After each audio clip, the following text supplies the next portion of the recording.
Je suis un homme brisé. Je viens de découvrir que ma fiancée se faisait framponner anacondier par mon père.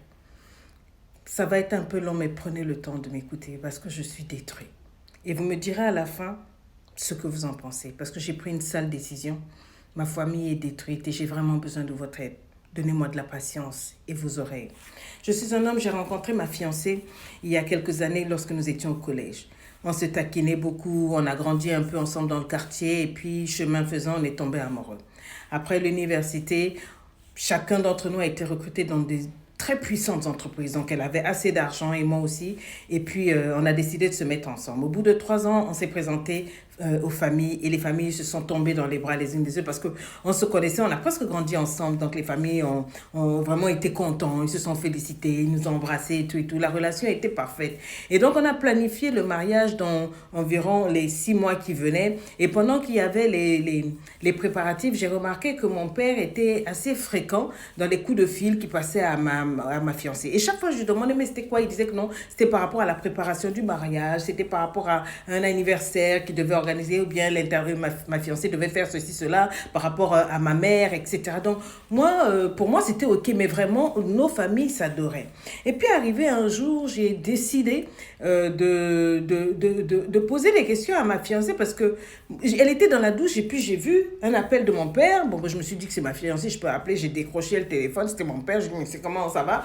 Il me dit, oui, ça va. Mais j'ai senti au téléphone qu'il était mal à l'aise. Il n'était pas content que ce soit moi qui ai décroché le téléphone. I'm like, OK, pourquoi est-ce que tu appelles? Oh non, non, j'avais oublié de dire ceci, cela à ta fiancée. Je dis, bon, elle est dans la douche et tout, tu pourras la rappeler après. OK, il a raccroché. Mais j'ai trouvé que son attitude était bizarre. Mais anyway, je ne pouvais pas penser autre chose. Et je suis partie au boulot ce jour-là, mais malheureusement pour moi, j'avais oublié un dossier. Alors, j'avais une grande réunion, j'ai pris la voiture et puis j'ai roulé à tombeau vert. J'avais pas besoin d'appeler à la maison. Je me disais que ma fiancée était allée au boulot, donc qui allait me donner les documents? Il fallait que je reparte. Je repars en route et tout et tout. Et bim bam boum, je me gare parce que je trouve une voiture qui ressemblait étrangement à celle de mon père in front of the house, you know. Et mais je me dis, bon, c'est bizarre, peut-être que papa est passé laisser quelque chose anyway, mais comme, voilà, puis je rentre et tout, je fais pas de bruit, mais je pousse la porte quand j'arrive, mais bizarrement, j'habite dans un, comment on appelle ça, des duplex, donc les chambres sont en haut. Au moment où j'arrive au bas de l'escalier, je vois des vêtements qui traînent dans le couloir, là, jusqu'au niveau de la chambre. Je dis, what's going on? Atchoum, ça sent l'adultère. Atchoum, ça sent le framponnement et la... Atchoum, ça sent l'anaconda par ici. Et donc, doucement, je me dis, mais j'entends même du bruit au niveau de la chambre, you know. Donc, je sors mon téléphone et puis, voilà, je commence à enregistrer depuis le couloir et tout. J'arrive au niveau de la chambre, donc je vois les volets fermés. Donc, je pousse la porte, mais doucement, parce que là, j'entendais de ces gémissements. Oh my God in heaven, mais vous sentiez que ça prenait le pied. I'm like, dans ma chambre à coucher, cette fiancée de mes deux, mais how can she do that to me? Vous comprenez? Et donc, j'ai sorti mon téléphone là, j'ai bien câblé, mais malheureusement, je ne voyais pas bien. Donc, j'ai laissé filmer pendant au moins quelques secondes là. Eux, ils ne me voyaient pas. Pourtant, il y avait de la lueur, de lumière. Et après, bim, j'ai switch off, j'ai allumé la lumière. Bim, bam, boum. J'étais comme la statue de la liberté, mais pas aussi la statue de la dépression. Bim, je suis tombée, c'était mon père qui était en train d'anacondier ma fiancée de ma jeunesse, la femme de ma vie, ma Vénus de Milo. Wow, le monde m'est tombé sur la tête. J'ai senti que j'étais mort à l'instant et que je revenais à la vie. Quand j'ouvrais les yeux, ils étaient là. Je suis restée là comme une statue, bloquée, braquée. Je ne pouvais pas parler. Je ne sais pas combien de minutes je suis restée là. Et tous les deux étaient choqués. Et quand mon père s'est rendu compte que j'avais le téléphone et que j'étais en train de filmer, il a caché ses paquets intimes. Il a commencé à dire, arrête de filmer, arrête de filmer. C'est là même que j'ai bien zoomé. Et il a voulu foncer sur moi. Je lui ai dit, un conseil, old man. Tu es mon père, mais ne t'approche pas de moi parce que tu vas te faire très mal. Et il pensait que je blaguais, il a pris un drap, il s'est enroulé. Et quand il a foncé vers moi, je ne sais pas comment vous dire, je lui ai envoyé une de ses bonnes droites. Je lui ai dévissé la mâchoire et puis boum, il est parti rouler. Parce que c'est un old man, c'est mon père. Je n'ai pas pu me maîtriser, c'est-à-dire que j'ai envoyé un coup là, au niveau de la mâchoire. Je sais quand il est parti là, j'ai vu un peu de sang gicler, je ne sais pas ce qui a sauté, si c'est les dents ou comme en tout cas. Je me suis retournée après et j'ai bien filmé la fiancée. Je lui ai dit, alors, tu as quelque chose à dire pour la caméra? Et elle était honteuse, elle s'est enroulée dans les draps. J'ai dit, je sors, je repars au travail parce que j'étais venue chercher un document. Mais entre le temps où je pars et je reviens, si je trouve l'une de vous deux personnes ici, un de vous deux ici, là, Oh, le ciel ne pourra pas nous retenir. Et j'ai tourné les talons, je suis partie. J'étais quand même complètement bloquée. Quand je suis arrivée au boulot, je suis restée dans la voiture. Il y a une collègue qui a appelé. Elle a dit, mais t'es où? Tout le monde te cherche, ça fait longtemps. C'est là que je suis revenue à moi. Jusque-là, je ne réalisais pas encore ce qui m'était arrivé. J'ai rangé mon téléphone dans la poche. Je suis rentrée. Quand elle m'a dit, mais tu viens d'où? Je lui ai donné le document et tout. Elle me dit, mais il y a quelque chose qui ne va pas. C'était mon boss. Il y a quelque chose qui ne va pas. J'ai dit, non, non, ça va. Elle m'a regardé. Je devais avoir l'air terrible. Elle me dit, mais montre un peu ta chemise. Quand elle a regardé, il y avait du sang et tout. Et je lui ai dit simplement, ben, c'est le sang de mon père. Elle m'a regardé, genre, quoi? Il y a eu un accident et tout. Je ne pouvais pas parler, j'ai seulement sorti le téléphone. Et elle connaissait ma fiancée, mais elle ne connaissait pas mon père. Quand elle a vu la vidéo, elle était choquée. Elle a dit, bon, écoute, voilà une chemise que tu peux trouver dans les placards là pour te changer parce qu'on a la réunion. J'ai mis un sourire, j'ai été professionnelle, on a réussi.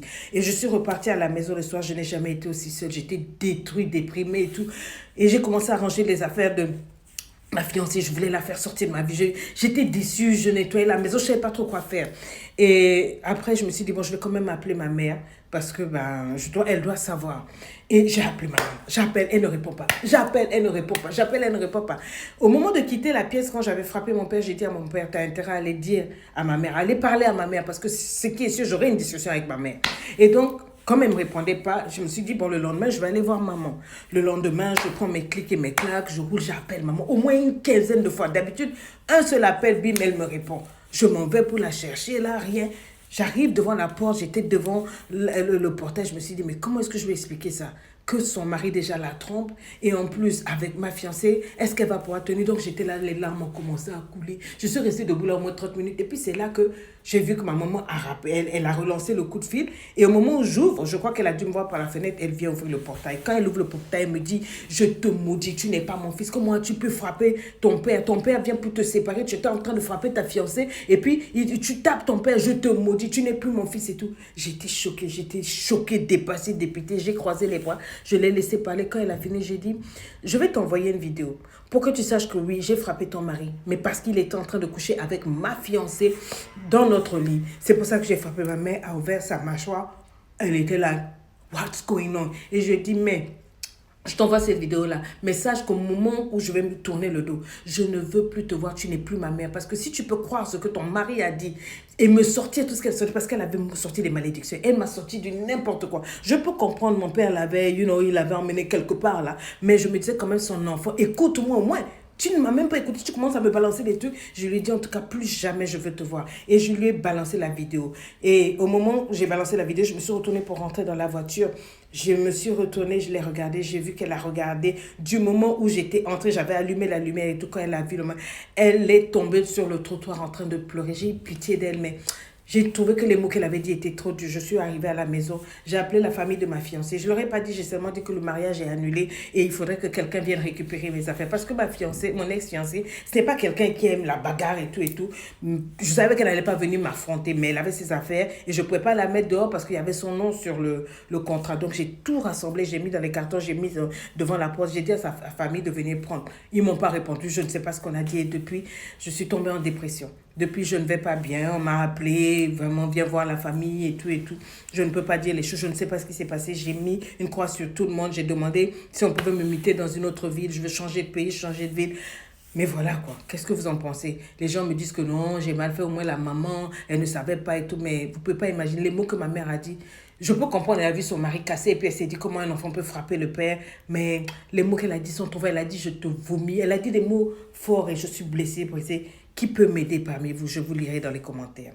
À vous la parole. Allez-y tout souvent parce que c'est délicat.